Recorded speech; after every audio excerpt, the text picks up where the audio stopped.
मध्यरात्रीच्या दरम्यान सांचून व्यवस्था पाहून लोकांच्या घरात तथा परिसरात शिरून लोकांच्या घरातील केबल चोरीच्या प्रमाणात वाढ झाली होती. या दरम्यान एका CCTV कॅमेऱ्यामध्ये हा चोर कैद झाला आहे.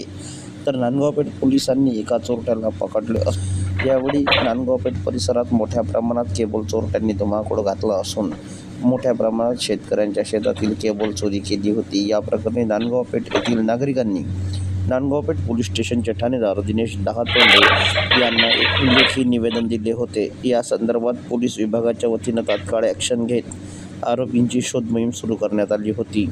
तर आरोपीला पकडल्यानंतर त्याने 8 गुन्ह्याची कबुली दिलेली आहे.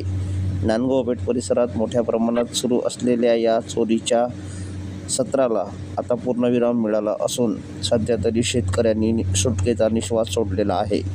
तर नांदगावपेठ येथे परप्रांतातील नव्हे तर संपूर्ण देशातून विविध भागातील नागरिक नांदगावपेठ पंचतारांकित MIDC येथील कामाला आलेले आहे.